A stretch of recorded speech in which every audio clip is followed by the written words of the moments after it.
कहानी की शुरुआत हैरी नाम के एक लड़के से शुरू होती है, जिसके पास ना तो कोई नौकरी थी और ना ही रहने की कोई खास जगह। वो पूरा दिन सड़कों पर ही गुजारता था। और ऐसे ही एक दिन जब वो मल त्याग कर रहा था तो एक आदमी उसके पास आता है और उसकी जेब में कोई नशा फेंक कर भाग जाता है। इससे पहले कि हैरी कुछ समझ पाता तभी वहाँ पुलिस आ जाती है, जिसे देखकर हैरी भागने लगा। उसे भागता देख पुलिस भी उसके पीछे भागने लगी। हैरी जानता था कि अगर वो पुलिस के हाथ लगा तो उसे जेल हो जाएगी, क्योंकि उसकी जेब में नशा था। वो भागता भागता एक मीट शॉप में आ जाता है। हैरी की सांस फूल गई थी, इसलिए दुकान की मालकिन लिविया उसे पानी देती है। तभी वहाँ लिविया का पति जॉन भी आ जाता है। पानी पीकर जैसे ही हैरी जाने लगा तो उसे चक्कर आने लगे। जॉन के पूछने पर वो बताता है कि मैंने कई दिनों से खाना नहीं खाया। ये सुनकर वो दोनों उसे अपने घर लाकर खाना खिलाते हैं। उनके पूछने पर हैरी उन्हें बताता है कि मेरी माँ कई साल पहले मर गई थी और मेरे बाप ने दूसरी शादी कर मुझे घर से निकाल दिया था, इसलिए मैं कई सालों से एक टूटी फूटी वैन में रहता हूँ और छोटे मोटे काम कर अपना गुजारा करता हूँ। ये सुनकर लिविया बताती है कि हमारे बेटे का नाम रॉनी है और वो पिछले कई सालों से अमेरिका में रह रहा है। हैरी की हालत देखकर जॉन उसे अपने साथ काम करने को कहता है और लिविया उसे रहने के लिए रॉनी का कमरा दे देती है, क्योंकि रॉनी तो कभी कभी ही यहाँ आता था। सोने से पहले लिविया उसे अपने बेटे की वीडियोस दिखाने लगी। असल में रॉनी एक एक्टर था और उसने कई छोटे छोटे प्रोग्राम्स में काम किया था। अगली सुबह जॉन हैरी को जगाकर अपने साथ मच्छी बाजार में ले आता है ताकि ताज़ा ताज़ा मछलियाँ खरीद सके। बाजार से मछली लेकर वो शॉप पर आते हैं और जॉन उसे काम सिखाने लगता है। हैरी भी दिल से काम सीखने लगा, क्योंकि जॉन ने उसे घर और काम दोनों ही दिए थे, जबकि उसके सगे बाप ने तो उसे घर से ही निकाल दिया था। देखते ही देखते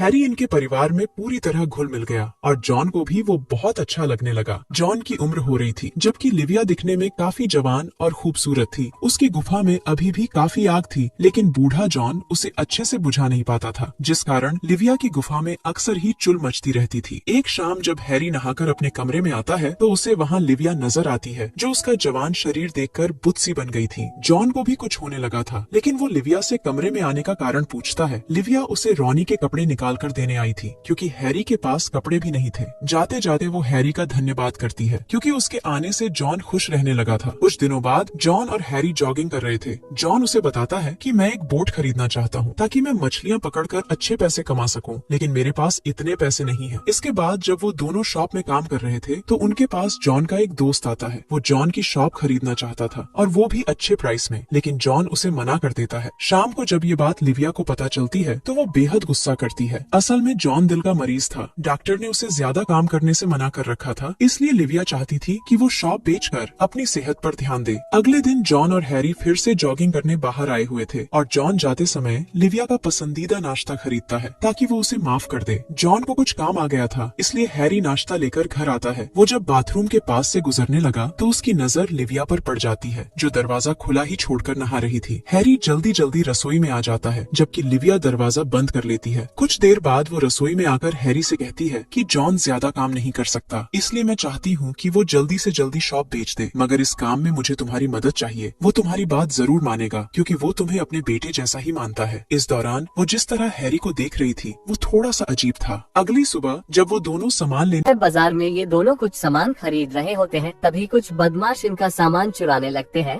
तभी हैरी इन लोगों की खूब पिटाई कर देता है और अपना सामान इनसे छीन लेता है। अब जॉन हैरी से काफी ज्यादा खुश हो जाता है और दोनों वापस आ जाते हैं। आगे हम देखते हैं ये दोनों जॉगिंग करने जाते हैं, जहाँ हैरी जॉन से कहता है कि तुम्हें अपने सपने पूरे कर लेने चाहिए, क्योंकि जिंदगी का कोई भरोसा नहीं है। क्या पता कल को तुम अपना सपना पूरा करना चाहो लेकिन तुम जिंदा ही रहो, इसलिए तुम्हें दुकान बेचकर बोट खरीद लेनी चाहिए। फिर ये दोनों वापस आ जाते हैं। अब रात को हैरी और मेरी दोनों टीवी देख रहे होते हैं। तभी जॉन वहाँ आता है और मेरी को बताता है कि वह शॉप बेचने के लिए तैयार है। हैरी की बात उसे अच्छी लगी और वो इसके लिए तैयार हो गया।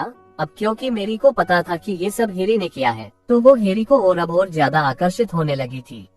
अब हमें दिखाया जाता है कि मेरी बाथरूम में नहा रही होती है और जोर जोर से गाने गा रही थी।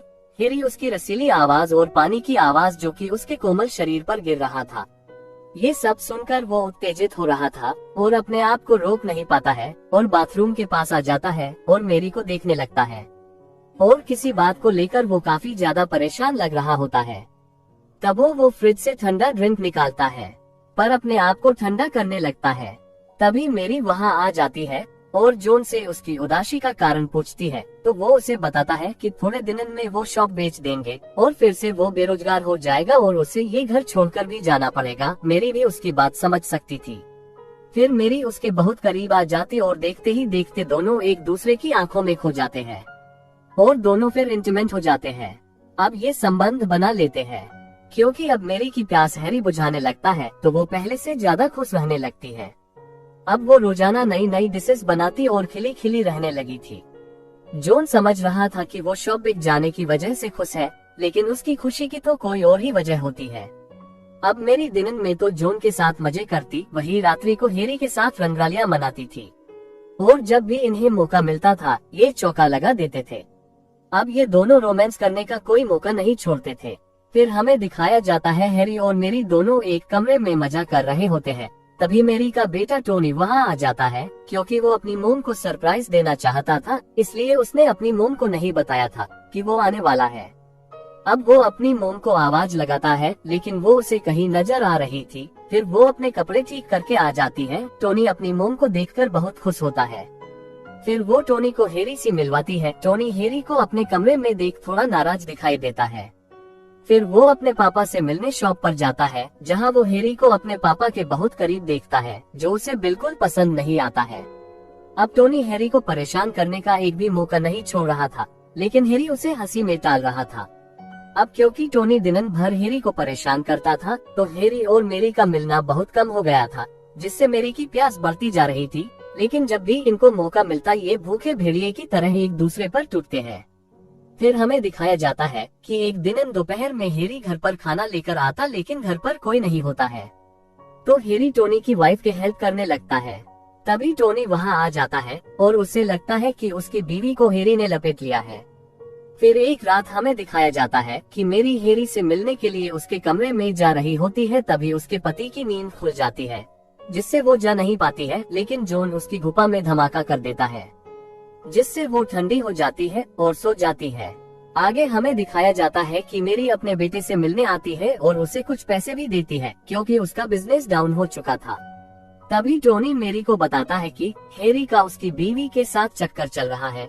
फिर मेरी टोनी को समझाती है कि हैरी बहुत अच्छा लड़का है, शायद तुम्हें कोई गलतफहमी हुई है। मेरी जब हैरी की तारीफ करती है तो टोनी को उस पर भी शक होता है कि कहीं इसका भी हैरी के साथ चल रहा है।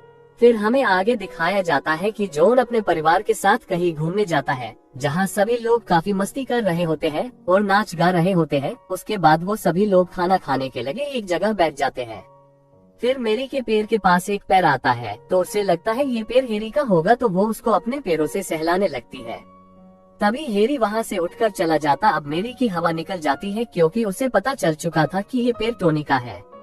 अब टोनी पर मेरी को गुस्सा आता है, लेकिन कमीना टोनी हंसे जा रहा था क्योंकि उसे पता चल चुका था कि उसका चक्कर हैरी से चल रहा है।